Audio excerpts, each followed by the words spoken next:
मैं डॉक्टर हरीश चंद्र, सहचार्य हिंदी, राजकीय महाविद्यालय सांगनेर। प्रिय विद्यार्थियों, आपको पूर्व में बीए भाग द्वितीय के प्रथम प्रश्न पत्र रीतिकाल के प्रेरक परिस्थितियां जो है वो बताई गई थी, जिसमें राजनीतिक, सामाजिक और सांस्कृतिक जो परिस्थितियां हैं, उस काल की जो परिस्थितियां हैं उसका आपको वीडियो के माध्यम से बताई गई थी। अब जो है साहित्य और कला की जो स्थिति है उस समय की, उसका चित्रण जो है किया जाएगा, बताया जाएगा। क्यों कि उस समय मुगल साम्राज्य का स्थापत्य था। मुगल साम्राज्य का स्थापत्य होने के कारण उस दौरान शिल्प कला, चित्रकला, संगीत अपनी जो चरम सीमा है, अपना जो क्षेत्र है, उसमें क्या था, पर्याप्त उत्कर्ष प्राप्त किया हुआ था। इसी कारण उस समय ललित कला और उपयोगी कला जो है उसका भी क्या था, बोलबाला था। और दोनों जो शैली है वो अभूतपूर्व उन्नति कर चुकी थी। क्यों कि उस समय जो सम्राट, मुगल सम्राट थे, मुगल साम्राज्य के राजा थे, वो उन शैलियों पर विशेष ध्यान दिया जाता था। उसी के कारण उस समय अभूतपूर्व उन्नति हो चुकी थी। कला के प्रेमी कौन, मुगल जो है शासक जो है, फारसी और हिंदू शैली का जो समन्वय है, एकात्मक है, जुड़ाव जो है से विलासितापूर्ण एक नई मुगल शैली का निर्माण किया था। क्यों कि उस समय जो मुगल है वो किस में, विलासिता के अंदर क्या हो गए थे, डूब गए थे। डूबने के कारण क्या है, उनकी नई मुगल शैली शुरू हो गई थी। उस समय के स्थापत्य, चित्रण, आलेखन आदि जो ललित कलाओं व सोने और जेवरात, चांदी के काम पर भी स्पष्ट अंकित रहती थी। क्योंकि उस समय संपूर्ण जो चीजें थी, वो जो ललित कलाएं थी, वो सोना, जेवरात, चांदी आदि पर क्या है, स्पष्ट रूप से दिखाई देती थी, अंकित रहती थी। इन सभी कलाओं में एक और समय और उस समय एक ऐश्वर्य जो है वो भी क्या होता था, झलकता था। तो दूसरी ओर उल्लास व श्रृंगार जो है का जो रसीलापन जो है वो भी उस समय दिखाई देता था, झलकता था। संगीत के क्षेत्र में भी गंभीरता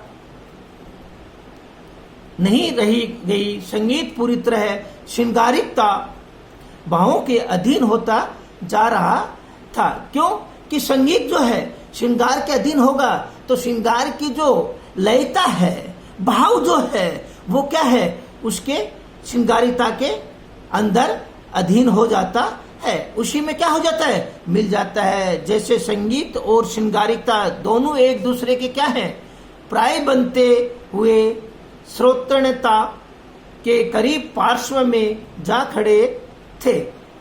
साहित्य और कला की दृष्टि से इस युग को समृद्ध कहा जा सकता है। क्योंकि दोनों ही चीज क्या थी, उस मुगल साम्राज्य में अपनी जो समृद्धता है वो अपनी चरम सीमा पर थी। उस युग में साहित्य और कला अपनी समृद्धि के ऊपर थी। सबसे बड़ी कठिनाई यह दिखाई देती है कि कवि और कलाकार राजाओं के क्या हो गए थे, आश्रित में रहते थे। क्योंकि उनको जब कवि और कलाकार को कोई चीज मिलने की शुरू हो जाती है तो वो क्या करते हैं, राज दरबार में राजाओं के आश्रित हो जाते हैं। क्योंकि उनको सुना के, उनको गा के, उनको दिखा के वो क्या होते हैं, उनसे प्राप्त करते हैं। प्राप्त करने से क्या है, उनका जो आश्रय है, उनका जो पेट है, उनका जो लालन पालन है वो क्या है, स्पष्ट हो जाता है, स्थायित्व हो जाता है। वहीं से उनकी जीविका चलती थी, इसीलिए वे स्वतंत्र दृष्टि से सर्जन नहीं कर सकते। क्यों?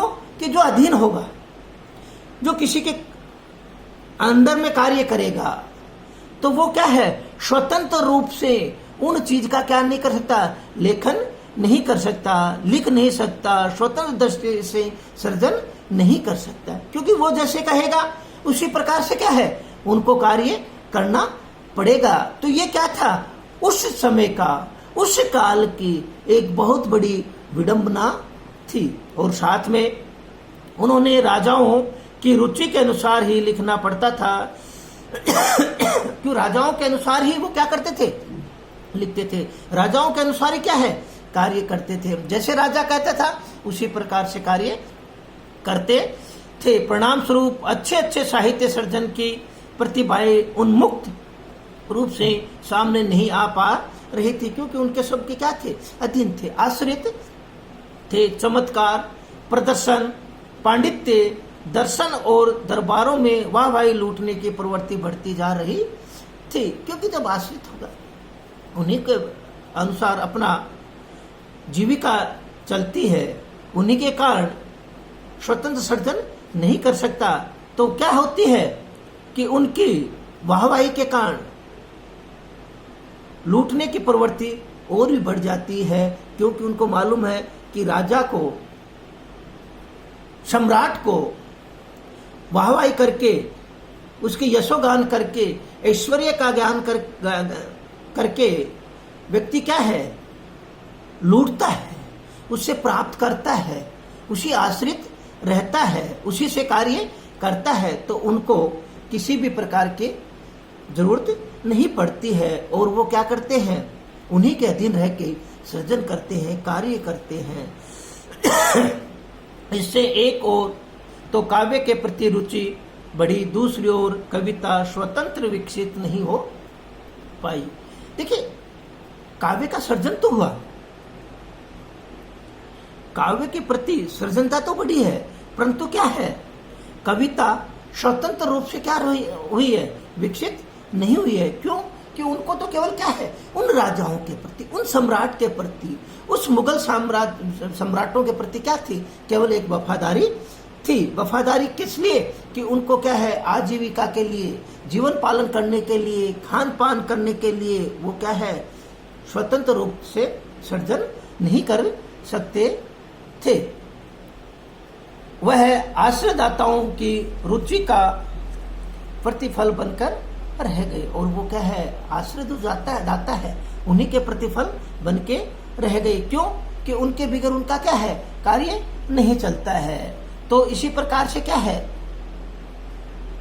डॉक्टर महेंद्र कुमार इस काल को साहित्य एवं कला की स्थिति पर विचार करते हुए लिखते हैं, स्पष्ट करते हैं, बताते हैं कि इस काल के कवि और कलाकारों को राजाश्रयों को यथोचित सम्मान प्राप्त होने के कारण साहित्य और कला की स्थिति कुल मिलाकर अच्छी रही है। क्योंकि जब उनका आश्रय मिलेगा तो क्या है, वो चीज क्या होगी, समृद्ध होगी, उस साहित्य और कला की स्थिति कुल मिला के ठीक होगी। परिणाम की दृष्टि से यह दोनों ही क्षेत्र सर्वाधिक क्या हो गए, समृद्ध कहा जा सकता है। किंतु अलंकार प्रिय विलासिता आश्रयदाताओं की अभिरुचि से अत्यधिक प्रभावित रहने के कारण इनमें से किसी का भी क्षेत्र गुण की दृष्टि से विशद न हो सका। क्योंकि वो तो उनके अनुसार लिखेगा, तो स्वतः ही क्या है कि वो अभिरुचि अत्यधिक प्रभावित रहने से इसमें किसी का भी क्षेत्र में गुण की दृष्टि विषाद नहीं है। और ये कहते हैं कि इस काल, कौन सा, रीति काल जो है, वो क्या है, स्थापत्य एक रूपता के को प्रकट करने के कारण शिल्प व्यवहार मात्र ही प्रतीत नहीं होता है। चित्र, काव्य, संगीत जैसी सूक्ष्म कला भी कल्पनाजन्य वैविध्य में न्यूनता के कारण कला की सीमाओं से दूर पड़ जाती है। इतना ही नहीं, अलंकार या अलंकरण और विलास और अभिव्यक्ति की ओर अधिक उन्मुख रहने की प्रवृत्ति के कारण चारों ओर स्पष्ट रूप से एक दूसरा के समांतर दृष्टिगत होती है। तो इसमें क्या है कि विलासिता, स्वतंत्रता और साथ में जो प्रतिभाएं हैं वो क्या है, उसमें दिखाई नहीं देती है। ये क्या है, कला और साहित्य और कला की उस काल की जो स्थिति है उसका वर्णन किया गया है कि उस समय किस प्रकार से साहित्य और कला की स्थिति थी। तो प्रिय विद्यार्थियों, उस रीति काल के साहित्य और कला की जो स्थिति है वो एकदम दयनीय थी। परंतु क्या है कि कवि जो थे, रचनाकार जो थे, वो केवल उस समय के राजा महाराजा सम्राट के आश्रित थे। उन्हीं के क्या है के कारण अपना जीवन यापन करते थे, स्वतंत्र रूप से कार्य नहीं करते थे। इसीलिए क्या है कि उस क्षेत्र में सर्वाधिक समृद्ध तो हुआ है, परंतु राजा महाराजाओं के सानिध्य में रह के ही कार्य करना पड़ता था। जय हिंद, जय भारत।